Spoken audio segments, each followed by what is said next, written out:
Hello friends, welcome back. I am Vivekanandan. So in today's world, this particular usage of this particular term, something called as school dropout and college dropout, is being increasingly used among the students who are actually studying in school and colleges.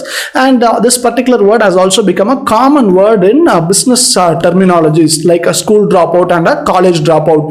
In fact, if you take the world's top 100 or 400 billionaires list, we actually find that around 50 or 60 people are actually school and college dropouts. They have not finished school or they have not completed their college, and in between they would have quit their studies at college and school.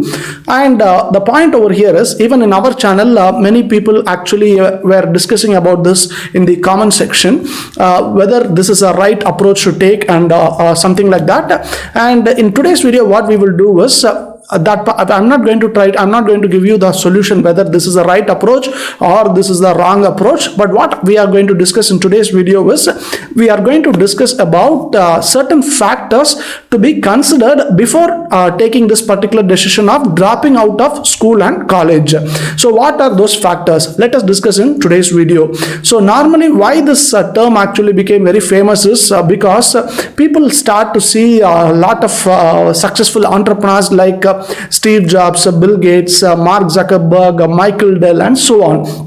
And even in India, you find people like Arunachala Muruganandam and Ramraj Nagaraj and many other people are there. Many school dropouts have become successful entrepreneurs.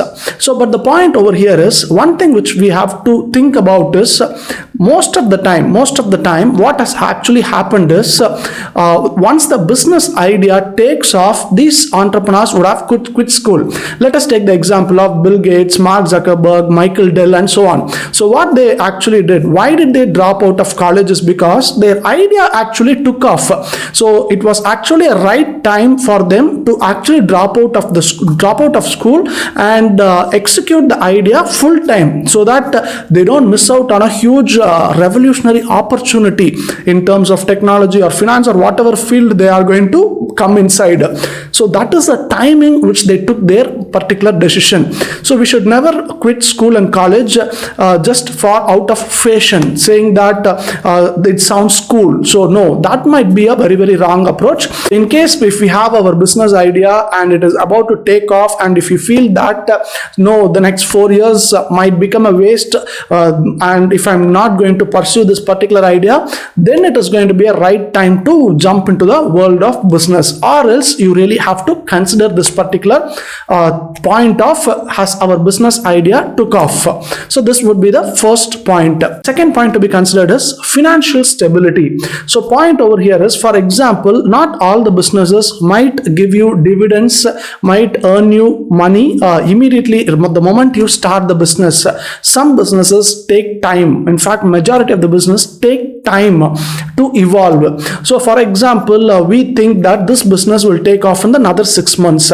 But what happens is, after starting, but you find that this business might take another 2 years to be fully functional, operational, and give you the kind of rewards it is going to give you. Now what we have to do, we really have to withstand that particular time. But during that time, are we financially stable? So that is a big question mark. Because for example, let's take COVID-19 as an example. All those people who started their business in December might think that in the next 6 months my business would be running very good. But sometimes now what happened, there are certain businesses which actually took off during COVID-19, but there were also certain businesses which took a hit. So in this scenario, what shall we do now? So those businesses really have to wait. So meanwhile, for these another 2 years, are we financially stable? That is one question which we really have to ask ourselves. So this is the second point. The third point would be, it is all about our family support. So just imagine, during the same crisis which we are actually facing now, and we have actually started our business, what our neighbors or friends or other relatives, what they will normally do, they will come and ask this question: why did you do this all of a sudden? Can't you be waiting for a few more years? Can't you be waiting for completing your degrees? All those questions will arise. But nothing wrong from their side. They might have asked this question out of concern also. But the point over here is, are your parents supporting you? Do your parents have that mental clarity that their son and daughter are going in the right path? If they do not have the clarity, then it becomes a big problem for us.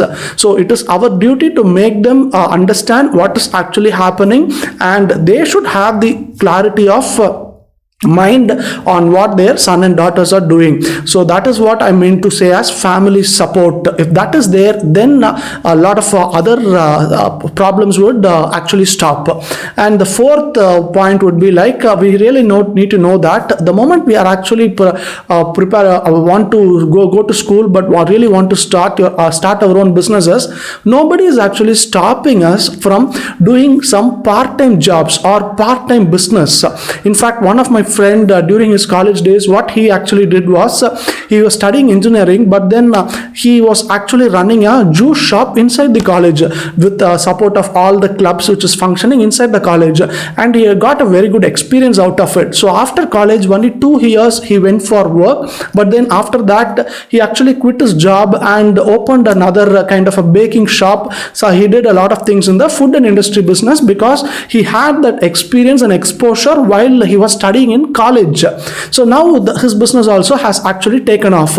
So my point over here is, when we are studying, it doesn't mean that we should not try anything new. In fact, that is a very good opportunity to try things in small quantities, in small numbers, to test the waters.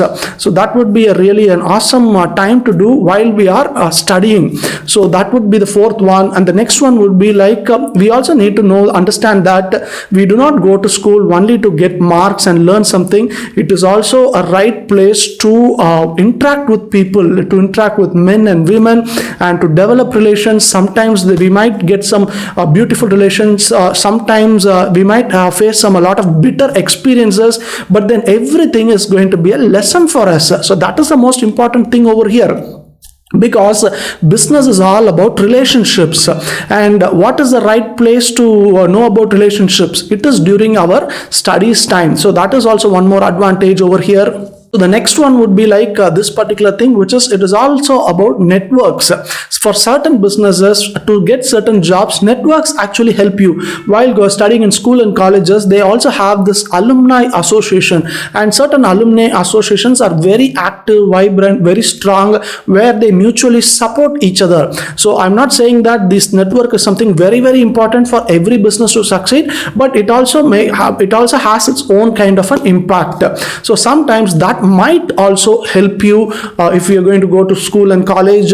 And the next one would be, this is sometime it also happens. For example, after running your business, at one point of time you want to get some investors' money. Now certain investors at the beginning, what they might also look into is, they might also look into your academic credentials, like where did you study, or what is your degree. Basically all these things they might factor into account. But please, I also want to clarify that this is not the only criteria for investors to invest in your company. Investors actually look into the idea and whether you have the capability to execute. That is just one particular small factor, but it is a very minute factor. So just you can also think about that also. And last one thing which I would really like to say over here is this kind of mentality, which is, I will follow only my passion. Nothing wrong in following our passion, but only my passion. If that is going to be our goal, we really have to fix a time limit, whether it is going to be 1 year or 2 year or 3 year or 4 year, to follow only your passion. But after this time limit is over, before this time limit is over, if the business or the idea takes off, then it is awesome, wow, superb. But in case it still requires much more time and effort to the idea to take off, what we really need to do now is, we can actually change our approach. Please get me correct. I'm not trying to tell you that we should change our passion. No, passion would remain the same, but the path we are going to reach the passion, reach the objective, that can be a little bit different. So that is also to be something to be considered. So these would be the factors which I would say that you can actually think about before dropping out of school and dropping out of college. But then it is completely your choice. So this not only applies applies only for people who want to start their business. It also applies for people, for any kind of people who want to follow some unconventional path. So if anybody is going to find it useful also, please do share this video with them also. So please share your thoughts in the comment section. Thanks for watching this video.